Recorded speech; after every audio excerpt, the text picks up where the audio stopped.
Just waiting for everybody to join.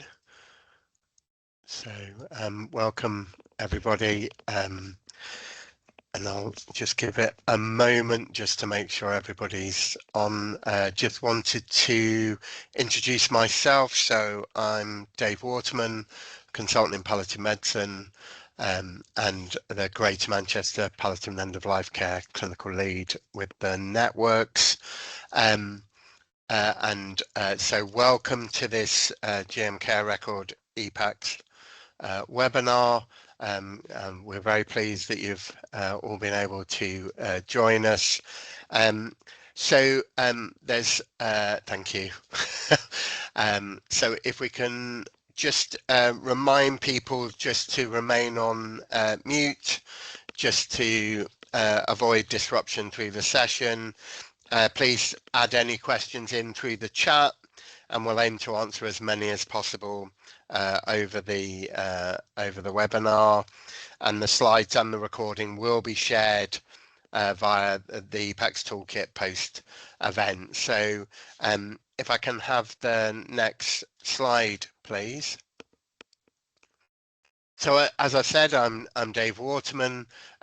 Really, our plan today is to provide an update in terms of EPaCCS, and then an opportunity for a panel discussion that will be led by Saif Ahmed, and then an opportunity for a question and answer with then a summary and close at the end. And you can see the details on the screen of our roles and etc. Next slide, please.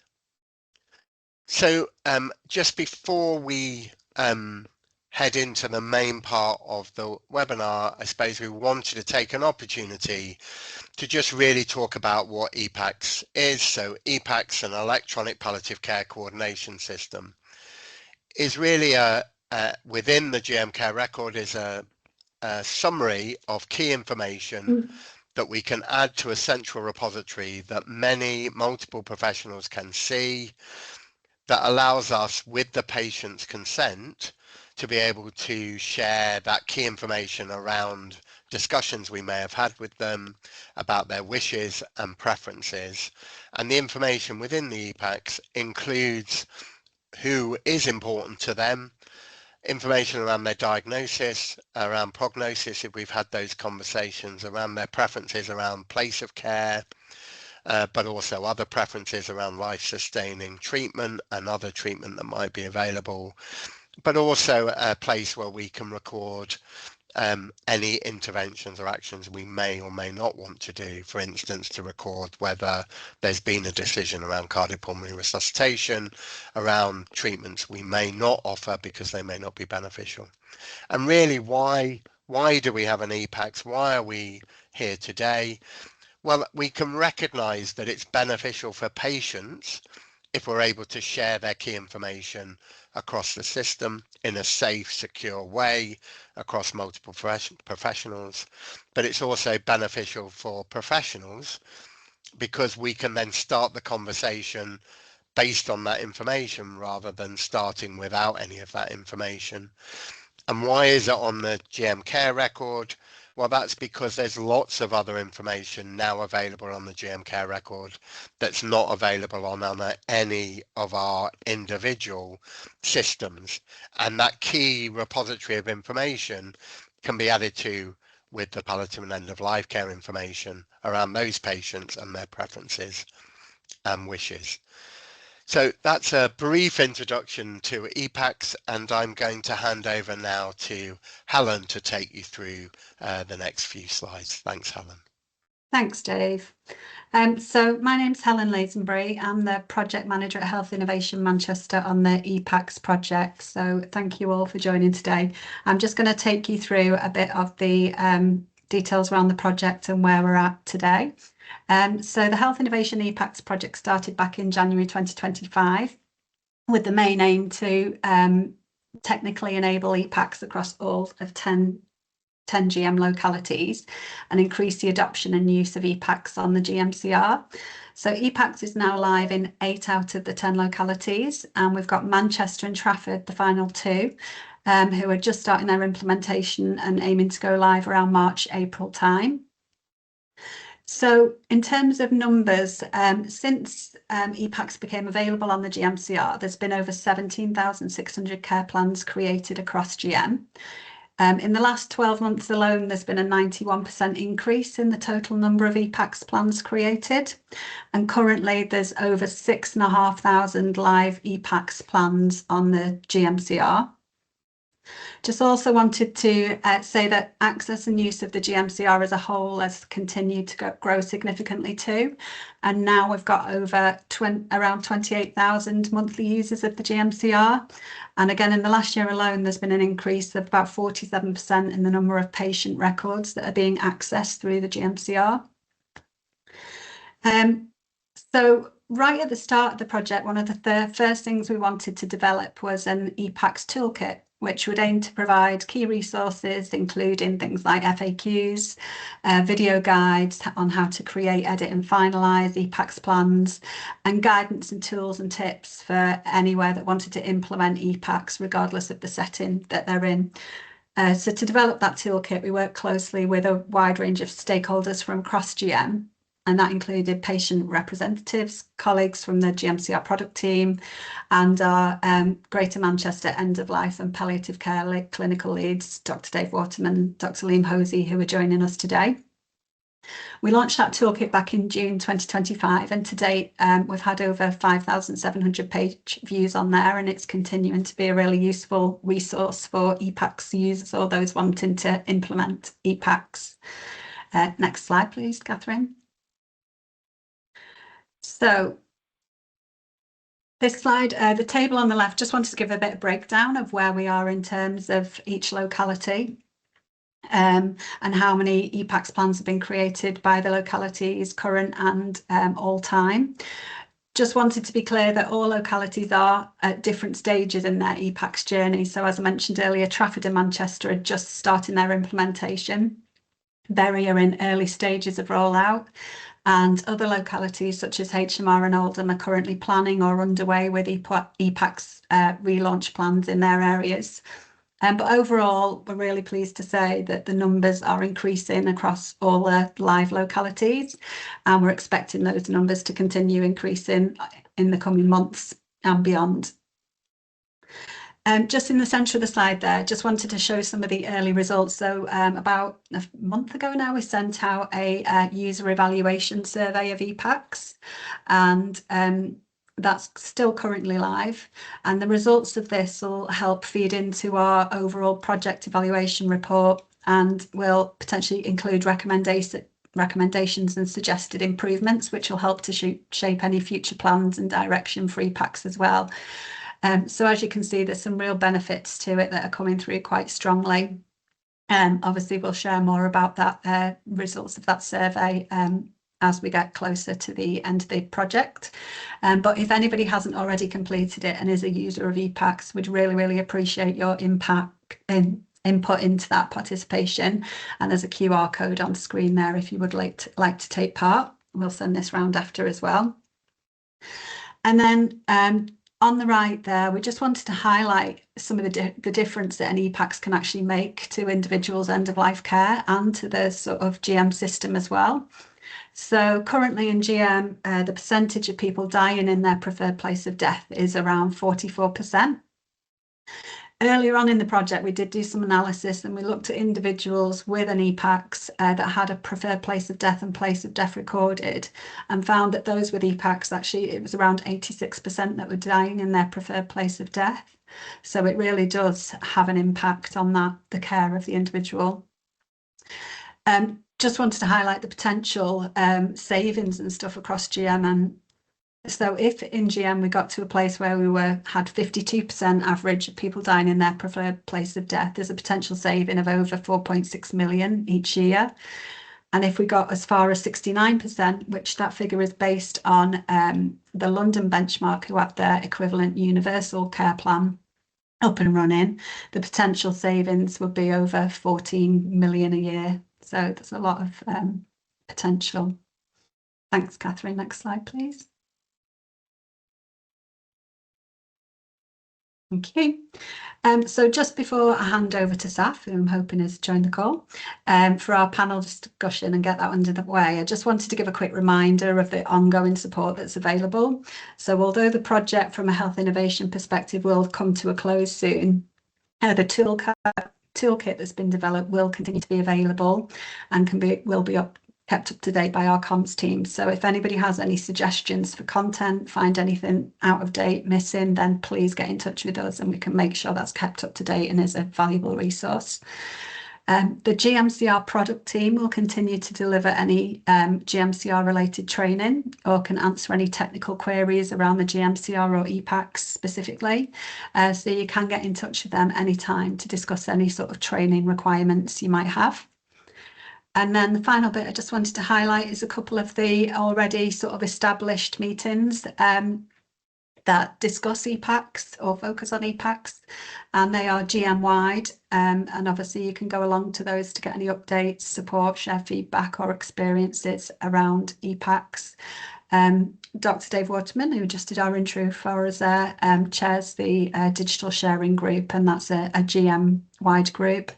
And the GMCR product team look after the user group meeting that takes place sort of bi-monthly as well. So feel free to reach out and be added to those distribution lists. That's it from me for now. So I'm going to hand over to Saif, please, and he's going to get our panel discussion underway. Thank you. Brilliant. Thank you very much, Helen. So hi, everyone. I'm Dr Saif Ahmed. I'm the Clinical Digital Lead for Transformation at Health Innovation Manchester, and I've been the clinical lead for the EPaCCS programme of work, rolling it out across Greater Manchester over the last 12 months. And it's been a great journey in the fact that we've managed to get so many of you involved in end-of-life care planning. And I think it's a testament to the team in terms of the number of people on the webinar today, and also all of the localities that have really done sterling work in trying to rally the troops and get end-of-life care where it should be in GM as one of the top priorities, I think, in how we manage our patients across Greater Manchester. So it's great to see that. Just in terms of the panel today, it's going to be a really interesting discussion, because rather than just hearing presentations from us, you're going to hear from people out in the system who are actually on the ground doing this work. So I'm just going to introduce each one of those, and they can just introduce themselves actually. So Mary-Ann, do you want to go first? Sure, yeah. So my name's Mary-Ann Mahadevan. I'm a locum consultant in palliative medicine working in the community in Tameside. Brilliant, thanks Mary-Ann. I'm going to move to Margaret. I'm Margaret Hayes. I'm a palliative care lead at GTD. Lots of palliative care experience in my past, and we currently cover most of GM, Oldham, and Tameside and Glossop in the out of hours period. Thanks, Margaret. And then Louise. Hi, my name's Louise Redfern. I'm one of the palliative care nurses based here at the Royal Oldham Hospital in the acute setting. Fantastic. And then Liz. Hi everyone, I'm Liz Stopford. I'm a GP working in the frailty service in Hyde PCN. And lastly but not least, Vihan. Hi, I'm Vihan Lim, one of the consultant geriatricians here at Bolton Hospital. I work in the community running the hospital home frailty team. Fantastic. So what we're going to do, how this is going to work, I'm just going to ask each of the panel members a question specific to their kind of line of work, and then we're going to move to a more open discussion for the panel members as well. So I'm going to go back to you, Mary-Ann, and start with you. So from a community palliative care perspective, where do you think EPaCCS makes the biggest difference today in avoiding kind of unwanted hospital admissions, and what information still isn't really reliably available when you're making those kind of urgent decisions? Okay, well, I'd say, as with any method of recording advanced care planning, it's really important to have those conversations recorded, because as people are approaching end of life, they may well lose capacity to express their preferences or make decisions about their care. So it's really important to have that information pre-recorded. I think more importantly, to have that information accessible in the out of hours period, which takes up more than in hours during any given week. I'm sure Margaret will talk about that as well. But I think what makes EPaCCS different is the fact that it's a unified approach across Greater Manchester that everybody's now becoming familiar with. So it's accessible to lots of different people and it's recognisable to all users. I think that's what makes it stand out and help with avoiding those omissions. I think, yeah, the fact that all organisations can see the information and we're not having to rely on leaving pieces of paper in someone's home or uploading and emailing different things to different people. It's just all there in one place for people to access. In terms of the information that's not reliably available, I'd say the main one is just around the detail. That's what we see, unfortunately, is the bit that's not generally well completed. So often the kind of tick box sections around preferred place of care or preferred place of death, or whether the person has a DNA CPR decision, generally are filled in, but then the bit where you get the detail around the conversations that have taken place and sort of specific scenarios that may or may not have been planned for, that's not always present. So that does make it difficult. If you're aware that somebody's preferred place of care is home, but then they develop something acutely that hasn't necessarily been planned for, that can be difficult, particularly in the out of hours period.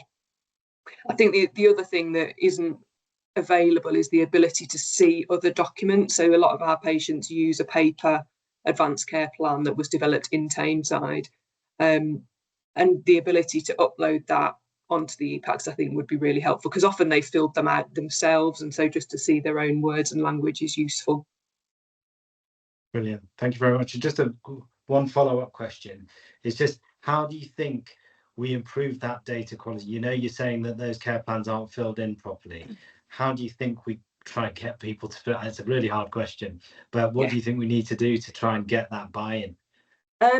I think what would be helpful, certainly from a Tameside perspective, is us looking at the records in more detail, just to see exactly which bits are well filled in and not, because this is just my anecdotal experience.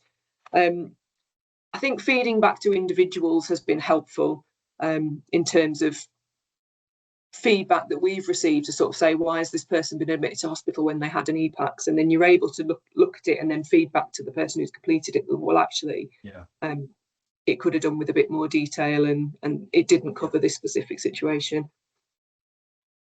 Okay, brilliant. Thank you very much. I'm going to move on to Margaret, if that's all right. And that segue around the out of hours bit is useful.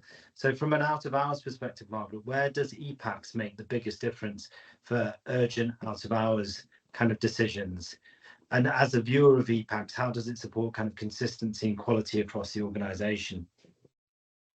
Yeah, so probably following on from what Mary-Ann's already said, I'd echo a lot of what she's already said, that having an EPaCCS isn't the be all and end all, but it is a massive improvement, isn't it, in terms of giving you the heads up that somebody's had that thought, somebody's had that discussion, and you assume that the organisations that are having those discussions are well known to the patient and they've consented to that and they're aware that this document exists.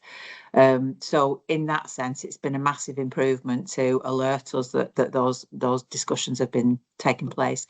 As Mary-Ann said, it's not 100% perfect, but then nothing is when you just start it. But it's a massive improvement, and I expect over the coming months and years, those things that Mary-Ann's alluded to are probably going to develop as time goes on.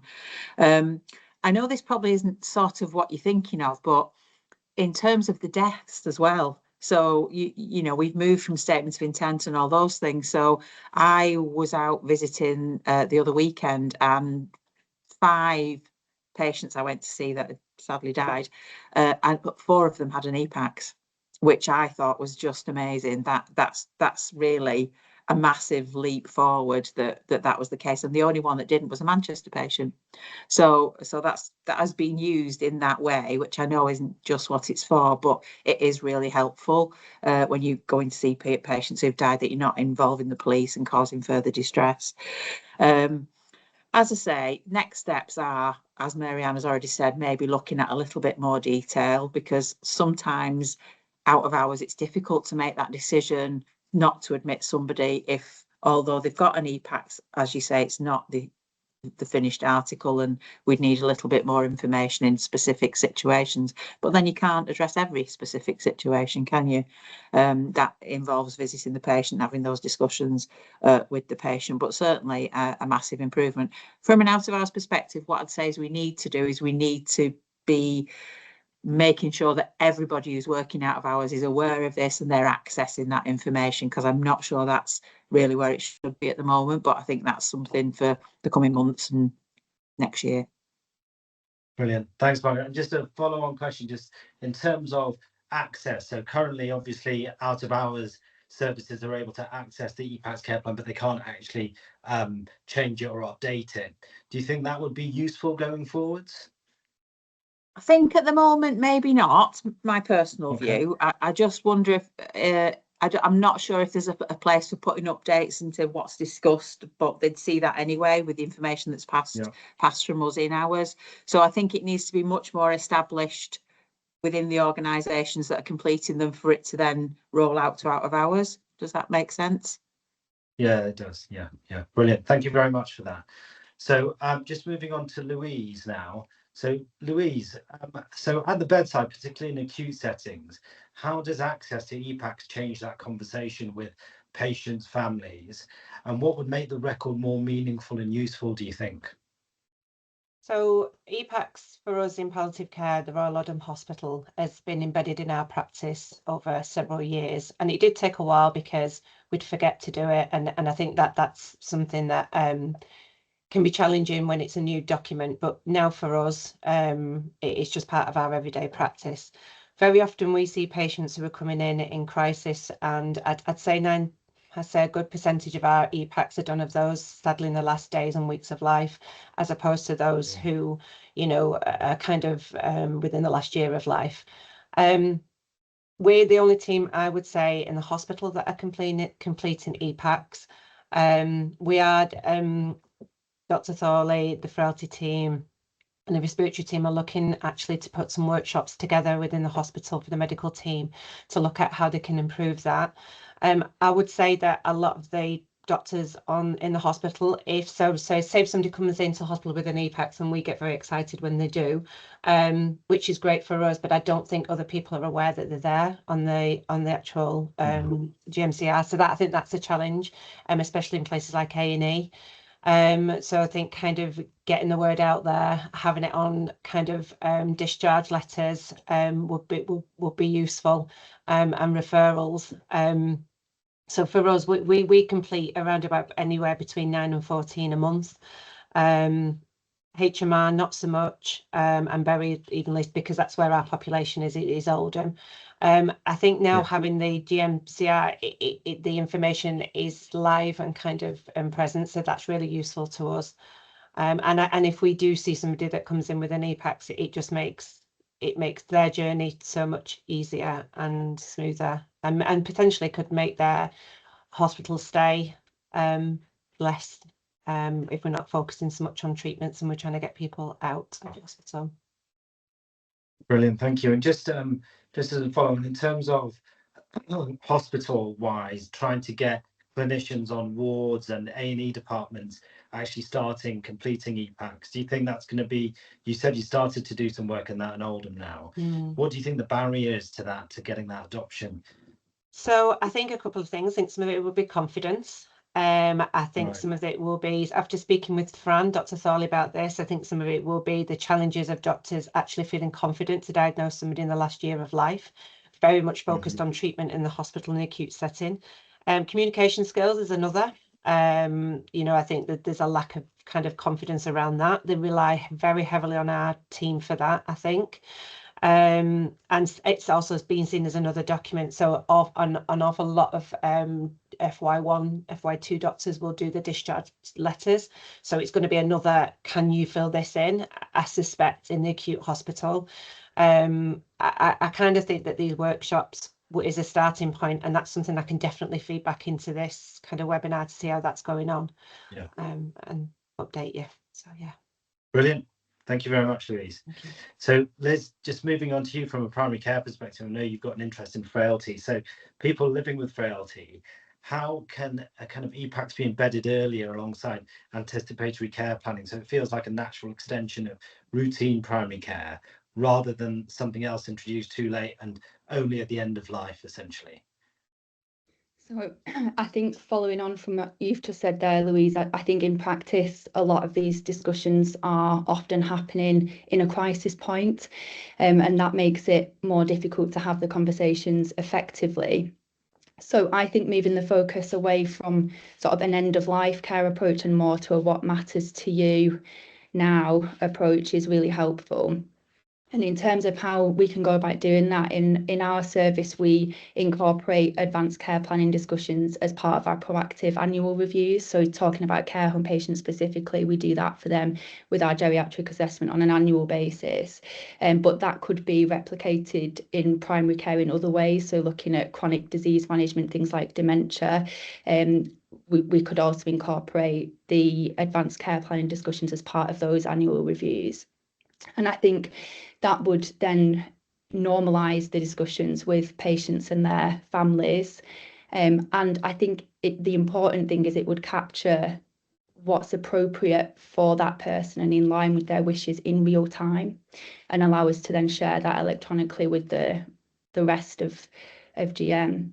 I think that's an important point specifically with the dynamic nature of them, because, for example, in care home patients, the average duration of stay for them is just over 2 years. So at the start of that journey, what might be of prognostic benefit for them in terms of hospitalisation interventions and what's in line with their wishes may look different at the start of that journey to how it does at the end. So looking at that at least on an annual review, and then opportunistically if there's a change in their condition, I would say are both ways that we could try and make it more fluid and have it up to date in real time. Brilliant. Thank you, Liz. And just one question I was going to ask that's slightly at a tangent, just in terms of primary care, because one of the things we hear from primary care is just the ability to access and complete an end-of-life care plan. Just from your perspective, because you're doing these at the moment, how do you feel that is? I think similar challenges to, again, what the other team members have said. At the start, it was a bit of an uphill battle because it felt like duplication sometimes, because we'd been used to doing these advanced care plan discussions prior to the EPaCCS coming into play. So we were documenting it all on EMIS and then duplicating. Whereas now we're sort of tending to code personalised care plan in the EMIS record and state that we have completed an EPaCCS in the consultation. Okay. So primary care can see we've done that. And then I think my perspective is that people are a lot more on board now, certainly within my team, filling in EPaCCS. And I think the point Mary-Anne said right at the start with doing the tick box parts, yes, they're important, but you really need a couple of sentences. You know, it doesn't have to be realms of information, but if we have something that says, who is this person, do they have capacity, what has the discussion been with them and their family, is really helpful for that clinician at the point of care in the middle of the night who's never met the person. 100%. That's really useful. Thank you for that. So, Vihan, I'm going to move on to you last, just in terms of, from your perspective, from a complex care geriatric medicine standpoint, how can EPaCCS best align with the CGA, the Comprehensive Geriatric Assessment, and complex care pathways, ensuring it supports that shared decision making across kind of acute community and neighbourhood that you sit across?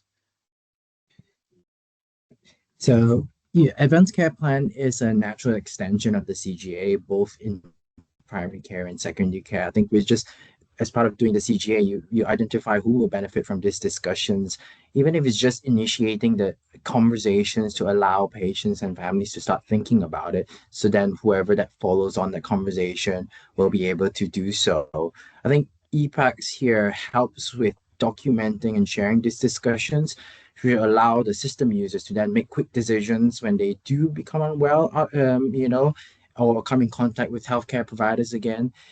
So just to give a couple examples, how it's happens in Bolton. We had a lady recently who was, dying of heart failure. She mentioned that she wanted to die in hospital.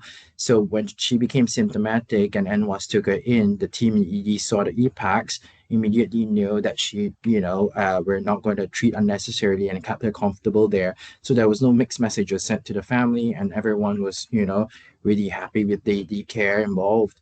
And for those 2-hour urgent care response, if they do get called out, to care homes, one of my teams will usually they're trained to ask, if the person already has an EPaCCS there, or they would look into the system.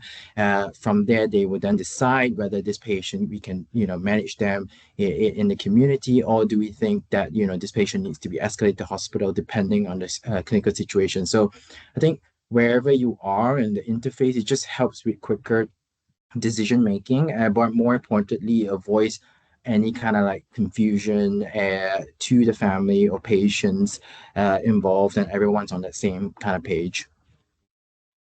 Brilliant, thank you.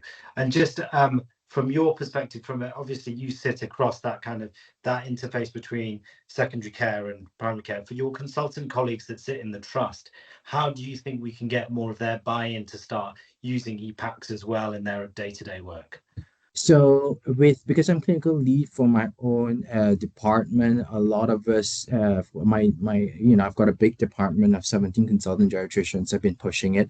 So they actually do complete their, they start discussions in hospital, or when the frailty front door identify, they would then send it back to us in the community to pick up some of the discussions that they've already started. We also work quite closely with our palliative care colleagues, doing some educations. I think in the next couple of months, we're doing education with the ED team and acute medical team, because those are where if you were to impact the patient's journey, it's usually at the front door. So we are working towards that, but they are all aware. Because I think Bolton is one of the early adopters of, EPaCCS. This has been ongoing in the background. We've done grand rounds on that, so people are aware and know where to look for documentations. We've also worked with some of our primary care colleagues here who are, also actively using the system. So, I think, as a lot of us mentioned initially, it's when you start off, it's always quite a bit of a challenge, but as you slowly chip away at it, people will finally understand the benefits and will adopt using documentation. Brilliant. Thank you very much. That's perfect. So I'm just going to move on to a couple of questions for all of the panel members now.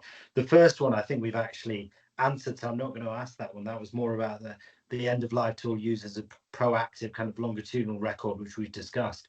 But what I'm going to ask is, who should actually own the accuracy of the EPaCCS entries over time? And how do we balance that shared system access with clear clinical accountability for keeping those plans up to date? And we've touched on that and the fact that we're trying to get people, but just from your perspectives, how do you think we get there?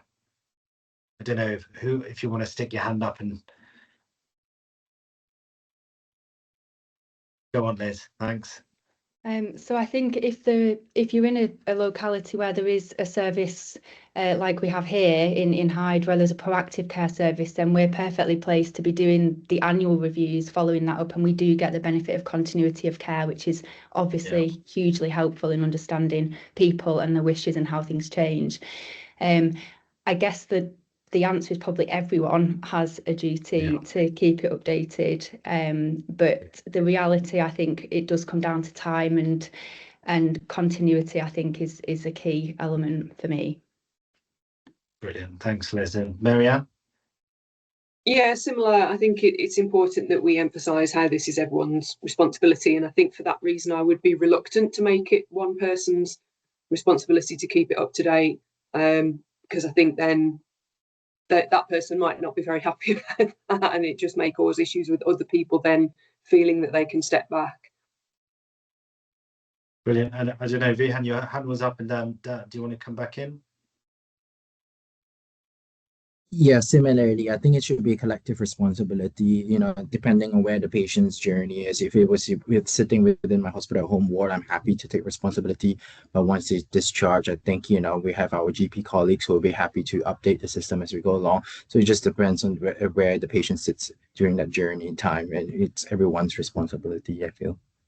of life. And I guess I may just open it up to one or two of our panel members there. I mean, Liz, maybe just from a sort of work in a care home perspective, I mean, there's often a lot of patients who perhaps we know as health professionals maybe in inverted commas end of life, but perhaps they haven't been labelled as that as such. I mean, what do you have any views on the sort of the naming of that? I mean, maybe it's not in our gift to change per se, but just your views on that. So. Yeah, it's a common thing that crops up actually in our team. So often we'll just have a really open conversation with the patient if they're able to, and the families, and say this is what it's called. We use it as an advanced care plan. It doesn't necessarily mean your loved one is imminently approaching the end of their life, but it's important that we still understand their wishes and how they look now, and that may change over time. So I normally tell them that it does include the word palliative, especially in the care home residents. That can be tricky when the week before they were living at home and they see it as, well, now they're in a care home, you suddenly think, you know, they shouldn't be for resuscitation and they should never go to hospital. So sometimes it's just having that open conversation with them that isn't essentially what this means. We're looking at what matters to the person now, and that's a helpful way around, I think, just to be transparent. Real thank you, Liz. And if we could bring Saif and then Dave in as well for their views. So Saif. Yeah, so it's interesting. So I've been having a conversation with a number of localities recently around how are we involving patients more in the discussions around an end-of-life care plan and the EPaCCS, and do we want to get to a stage where patients actually go, oh, I haven't got an EPaCCS care plan, I think I need one. And that's the bit that we need to bring our patients and residents in Greater Manchester along with us on this.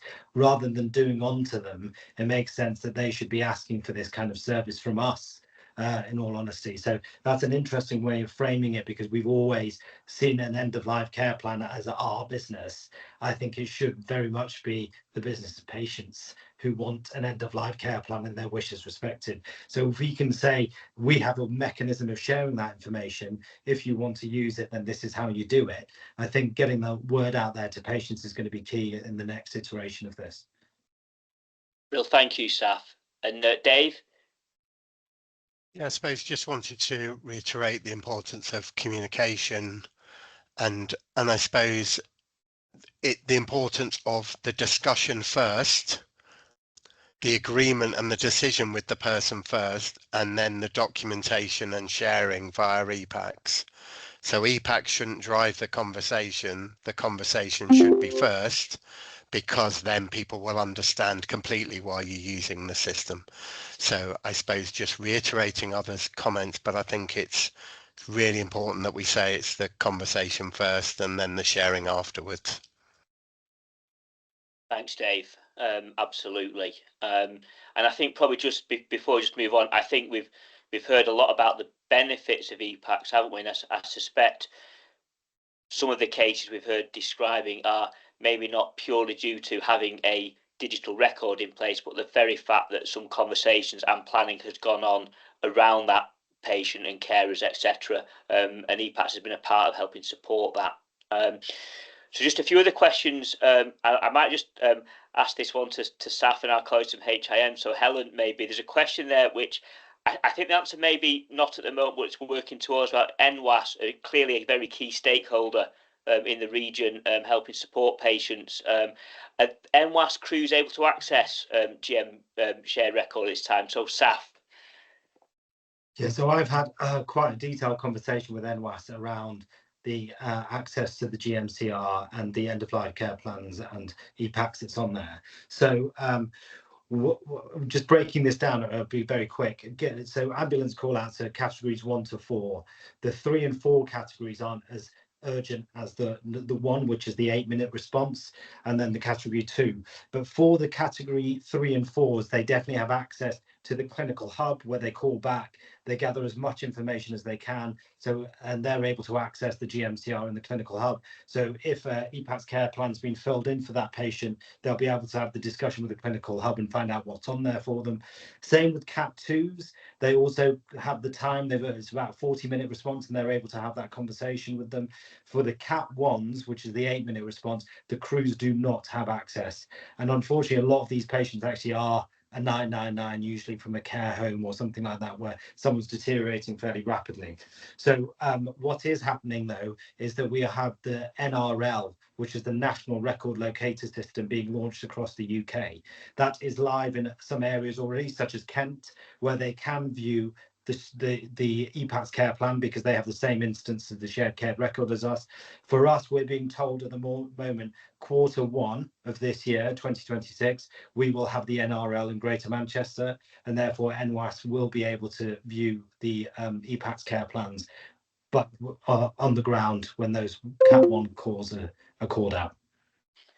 Well, thanks, Saf. And just picking up on that, just because you mentioned another incredibly key stakeholder in all of this, and that's our care and nursing home care locations. And I think there's a question a bit further down just about, can care or nursing home staff access EPaCCS, or does the information need to be sent sort of secondary to them? And I think at the current time it's still that staff in care and nursing homes can't access that at the moment, is my understanding. Is that correct, Saf? Yeah.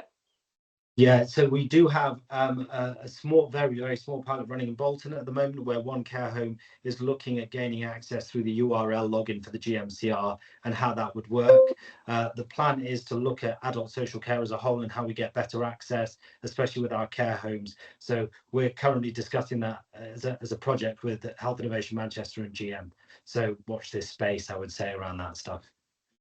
Well, thank you. Now, again, there's a few sort of, I think, quite questions that we maybe touched on a little bit about proportion of EPaCCS records being started by secondary care or community service. And I think we've heard already that there's a bit of a mixed bag, isn't there? And Helen, I suspect it's probably not something that's easily pull-outable, so to speak, from the figures at the moment. We just know there's there are care plans that start in multiple areas. Is that fair to say, Helen, or? I'll let Saf come in because I know he knows the numbers off the top of his head better than I do. But yeah, I think it's varies by locality, doesn't it? With the new dashboard, Lynn, we are able to actually see where care plans are created. We do see a massive amount of them being created in primary care, as you would expect, but we have seen shifts in certain localities such as Bolton and Salford that have adopted the EPaCCS care plan a bit earlier than other localities, where around 30-40% are actually being created in secondary care or by specialist palliative care teams. So we're starting to see that shift. I had some conversations with London because they have 85,000 universal care plans, and they've seen a shift of work from primary care to secondary care, and they've seen that go from 70% of care plans being filled by primary care to 40% actually, and 60% of the care plans being filled by the rest of the system. So as a journey, again, we should hopefully get to that value. As everyone said on the call before, it needs to be a system approach and everybody needs to be filling this in. It shouldn't be primary care, it shouldn't be secondary, it should be everybody. So we should start to see the shift in EPaCCS care plans being completed by the system. So we're hoping for an even spread as time goes on. Sure, thanks, Saf. Thank you. Now, I'm sort of conscious that we're sort of coming towards the last sort of 5 minutes or so before we need to wrap up. So I'll just pick one or two more questions that I think will be key. I think to the majority of people on the call, there's a very, I think, very sort of helpful challenge or question here from Matthias across in Oldham, which I will ask maybe Mary Ann to look at. It's around the state to intent or the system in place for in-hours services to identify out-of-hours services that a death may be expected. Now, granted, not every area had a statement of intent system in place. There's other mechanisms as well, but I think in Oldham there's a sort of a move to try and move away from a piece of paper that sits with the patient and maybe use a digital solution such as EPaCCS. I think Mary Ann across in Tameside, you'd sort of been picking that up a little bit. Are there any sort of tips that you could pass on at all there around that? Thanks, Mary Ann. So we did this in at the end of March last year. We informed everybody that we were going to stop doing paper statement of intents and moving to EPaCCS completion instead. I must say it's been really successful, and I think just removing that one thing that people were currently having to do, as in complete the paper form, and encourage them to do EPaCCS instead has been really successful. We did have a lot of conversations with the LMC around, and this issue about duplication that I can see comes up in the chat as well.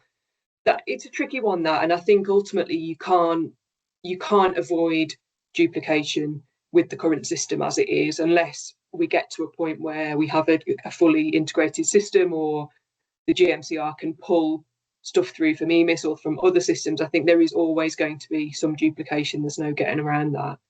I think just talking about the potential impact and patient stories are always helpful to get people on board. I did write some frequently asked questions for the GPs. I think certainly what I'd seen in Tameside with the statement of intent is it had become something different over the years, and it had become people relied on having a statement of intent in place before they'd allow somebody to die at home, and if they didn't have one, they'd send them to hospital, or they were using them to trigger CHC discussions and all sorts. It had just evolved into something it had never been designed for. So kind of pointing out those bits was helpful as well, and why it was useful to move on to a different system. Oh, brilliant. Thank you, Mary-Ann. I think Matthias might be interested in what you have to say, but I think I will too across here in Wigan. So I think we will, and part of this meeting, I think absolutely will be to share good practice and encourage colleagues to speak to each other where needed. Margaret, do you want to come in there?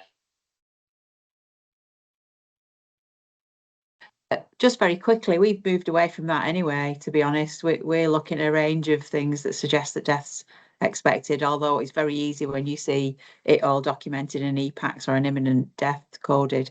But as an out-of-hours provider, we don't necessarily look for a statement of intent wherever now. We look for a multiple of information that would suggest it's expected.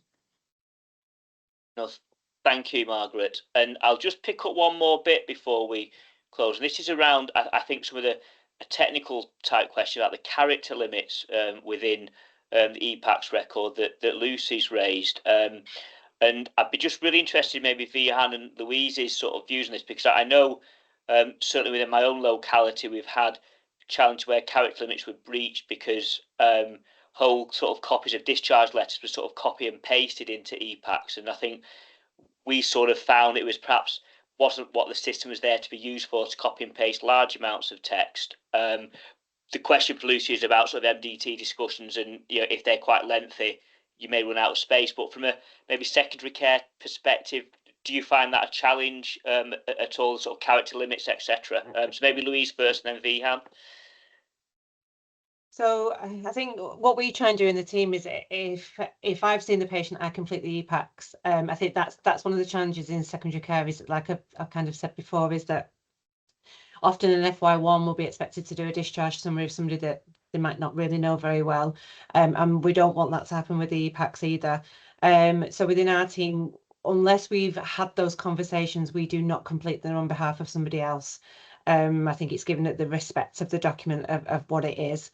I don't know if that's answering the question, because I would never copy and paste something that somebody else has written. Absolutely not. And there is a fear of that, especially with the busyness of a hospital, etc., etc. So yeah. Yeah, you can see why it happens. Yeah. I think yeah. And sorry, Vihan, if you could just pop across to you, if that's okay. Yeah, I've never really, I mean, maybe once or twice encountered issue where, like, word limit is affecting the way it's been documented. But I find that sometimes when I signpost, if I were to split some of the way the paragraphs in the particular boxes on EPaCCS and then signpost the reader to say, please look below, that would help, the user. But in general, hardly hit that 1,000 limits. Well, thank you, Vihan. Thank you. Okay, I do propose we sort of just start to wrap things up, because we're sort of reaching the end of our meeting time. I'm absolutely sure many of us have got many other things that we need to do or places we need to be. I just want to say a massive thank you, first of all, to everyone who's been involved in the organisation of this webinar. They don't just happen themselves. There's been an awful lot of preparation going in. And a massive thanks to our panel members who've given up the time to give their absolute insight and expertise. We do have a few tiny asks of the audience, if we may. There's a QR code on there just to ask a question. You know, one thing, what would help you implement EPaCCS? It's sort of just give us a bit of feedback on there, an evaluation survey as well as alluded to. If anyone has any stories that I think would show real benefit, there's an email address on there to send them to. Anything that I think would help sort of show that added benefit to the system would be great if colleagues could do that. And I think the other thing to say is just to pick up what was said right at the start, really, very eloquently by Helen, that there's a lot of tools available there to help support EPaCCS and its implementation. So the EPaCCS toolkit, etc., which we will, I'm sure, Helen, we can send round to participants of the call as well, so people have that readily available. I think it's fair to say that EPaCCS is a part of the solution for delivering good end-of-life care. It's not the only part of the solution, but it's a really, really big bit. It's not a replacement for a clinical record in each of our organisations or systems. It's not one shared single record. It is there absolutely to help guide that decision making. I think, you know, we've heard colleagues talk about how important that can be, and absolutely we recognise that lots of localities are in different spaces and different places at implementing EPaCCS. So it is everyone's a slightly different spot in time, and absolutely if colleagues can help share and support good practice with the localities, I'm sure that will be very well received also. Helen, I think I will bring things to a close if that's okay. Would say massive thank you to yourself and Catherine. Helen, anything that I've forgotten to do, because I'm sure there will have been. So. No, great job, Liam. Thank you. Happy to wrap up there, and we'll obviously respond to questions and stuff that we didn't get around to answering. If anybody's got any questions, please feel free to get in touch with myself or one of the team. Thank you. Thanks very much, everyone. Thanks all. Thank you. Right.